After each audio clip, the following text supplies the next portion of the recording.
Avant de commencer la revue de presse, laissez-moi vous dire quelque chose. Il y a en ce moment une opportunité que certains vont saisir, que d'autres vont regarder passer. Téléchargez l'application Ubeku. 2000 nouveaux inscrits, pas 1999, pas 2001, 2000. En ce moment précis, un iPhone 17 Pro Max sera mis aux enchères.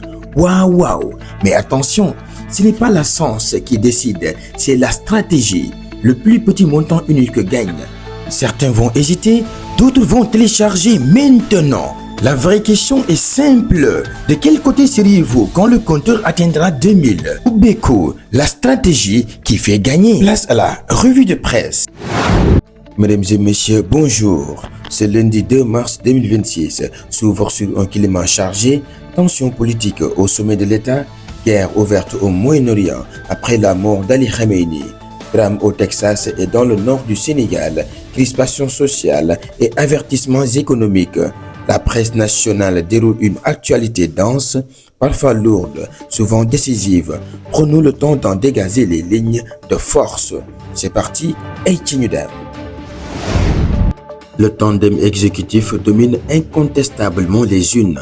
L'Indépendant, Sud Quotidien, Les Échos, Source A, Le Quotidien et l'As relaient les déclarations fortes du Premier ministre Ousmane Sonko. Le mot est lâché, cohabitation douce. Selon lui, des divergences existent non seulement au sein de l'État, mais aussi au sein du parti PASTEF. Il affirme avoir déconseillé le Ndogu organisé au palais, refuser les confusions entre institutions et structures partisanes, et ne pas exclure un retour à l'opposition si l'alignement politique n'est plus assuré. Face à lui, le président Bassirou Diomaye Diakhar Faye poursuit ses audiences et maintient le cap institutionnel. Le débat dépasse désormais la simple relation personnelle. Il touche à l'équilibre du pouvoir, à la discipline partisane et à l'avenir de la coalition Diomaye président. L'onde de choc international est majeure. Moyen-Orient, la mort d'Ali Khamenei et le risque d'embrassement. Subotel, Le Soleil, enquête critique, Wolf Quotidien évoque la mort du guide suprême iranien dans les frappes américaines, israéliennes. Téhéran promet une riposte sans limite. Washington assume l'opération. Plusieurs pays ferment leur espace aérien. Dakar de son côté appelle à un cessez-le-feu immédiat. Nous entrons dans une phase géopolitique incertaine où économie mondiale, marché énergétique et équilibre stratégique pourraient vaciller. Drame au Texas, un Sénégalais impliqué. Plusieurs journaux, Les Échos, Grand Panel, Source A, Rewmi Quotidien rapportent une fusillade à Austin. Un Américain d'origine sénégalaise identifié comme Ndiaga Diagne aurait ouvert le feu, causant plusieurs morts avant d'être abattu par la police. La piste terroriste est évoquée, le contexte international tendu renforce les interrogations. Eitinudam.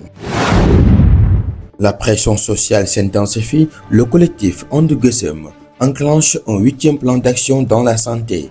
Les enseignants dénoncent les ponctions salariales, des syndicats du transport annoncent une grève de 72 heures. Les universités du Sénégal comptent 145 570 étudiants pour plus de 84 milliards de francs CFA en bourse, chiffre relayé par Subotel. La rue observe, les centrales syndicales s'organisent, l'État temporise. Assemblée nationale, les attaques verbales contre la famille de Babacar Ngom provoquent une levée de boucliers. Le député Abdoulaye Sylla dénonce une déchéance morale et appelle à la protection du secteur privé national. Le débat glisse ainsi du terrain politique vers la question éthique.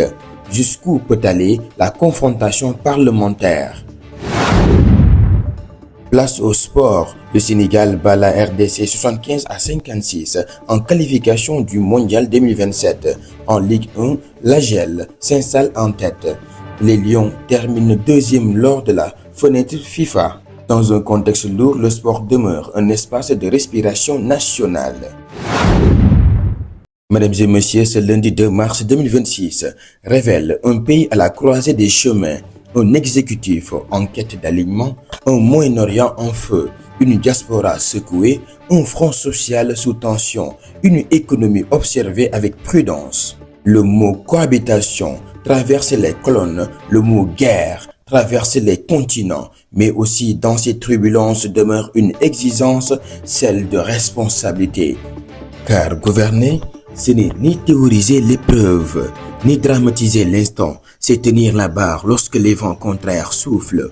Le Sénégal observe, le monde retient son souffle. Jaa ngeen jëf et bonne lecture.